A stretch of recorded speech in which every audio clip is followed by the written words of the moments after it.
आइए देखते हैं अपना एग्जाम्पल 2। जरा ध्यान से पढ़िएगा वो आपसे क्या कह रहे हैं, और ध्यान से बेटा करना भी पड़ेगा।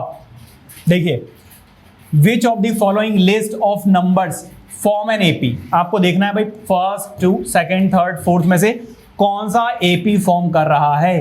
तो if they form an AP write the next two terms. अगर एपी फॉर्म कर रहे हैं तो उसके बाद नेक्स्ट टू टर्म्स भी बतानी है। ठीक है, स्पेस कम है तो जल्दी से लिखते हैं बेटा। फर्स्ट की बेटा बात करूं तो 2, 10, 16, 22। तो यहां पर अगर आप देखो तो A2 माइनस A1 क्या होगा बेटा, A2 होगा 10 माइनस A1 कितना होगा 4, आंसर आ रहा है 6। फिर A3 माइनस A2, A3 है 16 माइनस 10, आंसर क्या आ रहा है बेटा 6। फिर A4 माइनस A3, A4 है बेटा 22 और A3 कितना है 16, आंसर अभी भी कितना आ रहा है 6। तो आप लिखोगे सिंस डिफरेंस, आप पूरा लिखना difference between two consecutive, every two consecutive terms is common, hence it is an AP. बताइए कोई दिक्कत? अच्छा, दिक्कत यहां पे नहीं, दिक्कत तो बेटा अब शुरू होगी। क्यों? क्योंकि उन्होंने क्या बोला है, नेक्स्ट टू टर्म्स भी बतानी है। ये है आपकी फर्स्ट टर्म, ये सेकंड टर्म, थर्ड टर्म, और ये क्या है आपकी फोर्थ टर्म।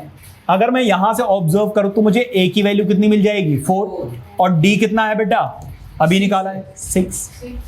फॉर्मूला लगा दो। कौन सा वाला लगा दूं? मुझे A5 और A6 निकालना है। A5 कैसे निकलेगा बेटा आप बताओगे? A5 क्या होता है? हिंदी समझ में नहीं आती क्या? तो मैं उससे पूछ रहा हूं। हाँ जी बेटा बोलना नहीं, बीच में बता रहा हूं मैं आगे से, जिससे पूछा जा रहा है बस वही जवाब देगा। A plus 5D।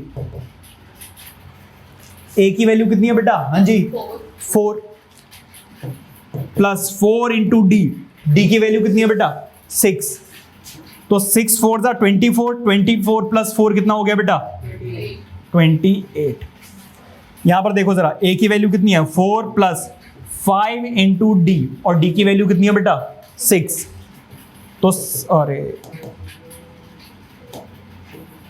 6 5 जा कितना हो गया 30, 30 प्लस 4 कितना हो गया 34, ये हो गया। ठीक है, ये हो गया बेटा हमारा फर्स्ट पार्ट। अब आ जाइए किस पर? सेकंड पार्ट पर। सेकंड पार्ट पे अगर मैं नजर डालूं तो क्या देख रहा हूं बेटा मैं? हाँ जी, यहां पर सेकंड पार्ट में देखो, वो बोल रहे हैं 1 माइनस 1 माइनस 2 माइनस 5 माइनस 3 है, सॉरी। अब हमें ये चेक करना है कि ये एपी है या नहीं है। चेक करने के लिए मुझे निकालना पड़ेगा A2 माइनस A1, मतलब माइनस 1 माइनस 1, आंसर कितना आ रहा है बेटा -2। फिर बेटा A3 माइनस A2 करना पड़ेगा। A3 की वैल्यू है -3 माइनस A2 की वैल्यू है बेटा -1, माइनस माइनस हो जाएगा बेटा प्लस, और आंसर कितना आएगा -2। ठीक है, इसके बाद बेटा मुझे क्या करना पड़ेगा, A4 माइनस A3 भी करना पड़ेगा, -5 माइनस, और आगे क्या है -3। So basically minus minus plus, और इसको सॉल्व करोगे तो आंसर कितना आएगा? सर वो आपने जब A3 माइनस A2 करा है तो A2 की वैल्यू तो -2 आई है ना? कहाँ है? आपने -1 लिख दिया है। अच्छा, अरे भाई साहब ये माइनस करके आया है, कॉमन डिफरेंस है, ये A2 नहीं है, A2 माइनस A1 है। ठीक है, जरा देखो, सिंस डिफरेंस बेटा पूरा लिखोगे आप, difference between every two consecutive numbers is common, therefore it is an AP. ठीक है, आप पूरा लिखोगे स्टेटमेंट के साथ, therefore this is an AP. बताइए कोई दिक्कत? हमें क्या निकालना है बेटा? अगर एपी है तो नेक्स्ट टू टर्म्स भी निकालनी है। अगर मैं यहां से देखूं तो मुझे फर्स्ट टर्म क्या मिलेगी 1, और कॉमन डिफरेंस हमारे पास आ ही चुका है। तो नेक्स्ट टू टर्म्स क्या होंगे बेटा? A5 और A6। A5 क्या होता है बेटा? A प्लस 4D, और A6 क्या होगा? A plus 5D। ए की वैल्यू कितनी है बेटा?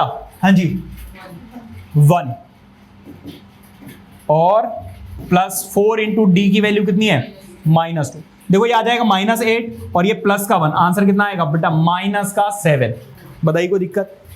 यहां पर आ जाओ बेटा, ए की वैल्यू है 1 प्लस 5 इंटू डी की वैल्यू है -2। सॉल्व करोगे बेटा -10 प्लस 1 आ रहा है बेटा -9।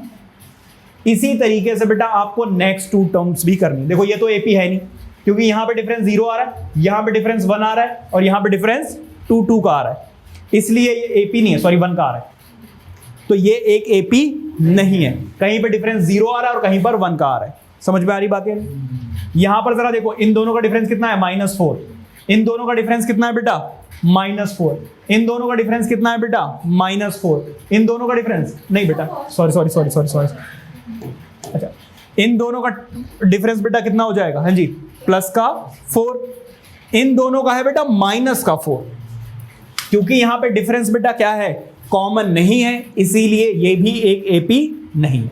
समझ में आ रही बात है? नहीं तो इन दोनों केस में बता देना कि एपी है ही नहीं, और अगर एपी नहीं है तो फिर बेटा आपको नेक्स्ट 2 टर्म्स में निकालने की जरूरत नहीं।